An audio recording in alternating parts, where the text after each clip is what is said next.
उसमें सोनिया गांधी जी जो कर रही हैं वो राहुल गांधी जी के लिए कर रहे हैं, लालू प्रसाद यादव जो कर रहे हैं वो तेजस्वी यादव के लिए कर रहे हैं, ऐसे ही शरद पवार, ममता बनर्जी, ये सब नेता अपने परिवार, अपने बच्चों के भविष्य के लिए कर रहे हैं। आप जितनी अथाह मेहनत, आपकी मेहनत के मुरीद तो आपके विरोधी भी हैं। हम सभी आपसे जानना चाहते हैं कि आपके आगे पीछे तो कोई भी नहीं है, फिर आप इतनी मेहनत किसके लिए कर रहे हैं? देखिए, मुझे लगता है कि हर कोई राजनीति में, अभी जितने दलों के आपने नाम दिए, ये दल ऐसे हैं जिनमें 3 विशेषताएं कॉमन है ये इंडिया अलायंस में, और उनको जोड़ने का कारण भी है। ये सभी गौर सांप्रदायिक हैं, गौर जातिवादी हैं और गौर परिवारवादी हैं। अब ये हिंदुस्तान में हर किसी के मन में सवाल उठता है, कुछ लोग अलग तरीके की बुद्धि, इतनी एनर्जी लाते कहाँ से, ऐसे पूछते हैं। कुछ लोग कहते हैं इतनी मेहनत काहे कर रहे हो, क्यों मर रहे हो यार, 10 साल हो गए। मुझे एक नेता मिलने आए थे एक बार, बहुत बड़े लीडर, पहली टर्म में मेरे आखिरी 5वां साल था। बोले मोदी जी प्रधानमंत्री बन गए, इससे आगे क्या होता है दुनिया में, इतनी मेहनत क्यों करते हो, ऐसा मुझे कहा था। क्योंकि उनके एक ही प्रकार की सोच में से देश की राजनीति चली है। मैं समझता हूं कि सब लोग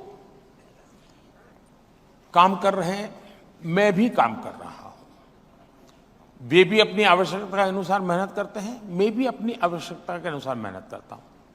वे भी अपने परिवार के लिए करते हैं, मैं भी अपने परिवार के लिए करता हूं। उनके परिवार में 5-6 लोग हैं, तो उनको 5-6 लोगों के लिए मेहनत करनी होती, तो उतने घंटे में चल जाता है। मेरे परिवार में 140 करोड़ है, तो मुझे ज्यादा मेहनत करनी पड़ती है। अगर मेरे परिवार में भी 5-6 होते तो मुझे भी कुछ नहीं करना, इधर से 2-4 इंटरव्यू दे देता, रजत शर्मा को जरा चाय पिला देता, मेरी गाड़ी चल जाती। लेकिन मैं 140 करोड़ मेरे परिवारजन के लिए जीता हूं, और इसलिए मेहनत भी करता हूं। उनकी जिंदगी, उनके सपने, और मैं कहता हूं आपके सपने, ये मेरा संकल्प है, और मेरा पल पल आपके लिए है, मेरा पल पल देश के लिए है। और इसलिए मैं कहता हूं कि 24/7 फॉर 2047।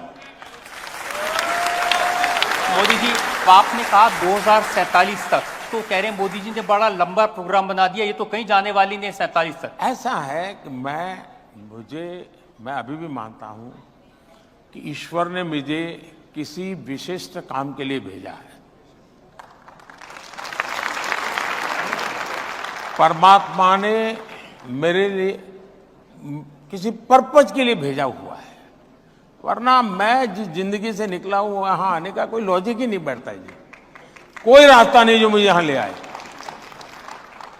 ईश्वर ने ही इस काम के लिए मुझे कहा है, मुझे भेजा है, और मेरा मार्गदर्शन भी परमात्मा स्वयं कर रहे हैं, मुझे रास्ता भी परमात्मा स्वयं दिखा रहे हैं। परिश्रम का, पुरुषार्थ का, पराक्रम का जो जज्बा है वो भी परमात्मा स्वयं की कृपा से मिलता रहता है, और उसी को लेकर मैं करता हूं। और मुझे पक्का लगता है कि विकसित भारत 2047 तक का टारगेट ये भी ईश्वर ने ही मुझसे करवाया है, और जब तक पूरा नहीं होगा वो मुझे वापस नहीं बुलाएगा। और आज दुनिया में कहीं और जगह नहीं है मेरे लिए, यही है। क्योंकि हिंदुस्तान को दुनिया के लिए भी कुछ करने के लिए देश का, आप अगर विवेकानंद जी को पढ़ा होगा, श्री अरविंद को पढ़ा होगा, भारत सिर्फ एक देश नहीं है, भारत एक पर्पज को लेकर के देश है, जो विश्व कल्याण उसके ही हाथों से होना है।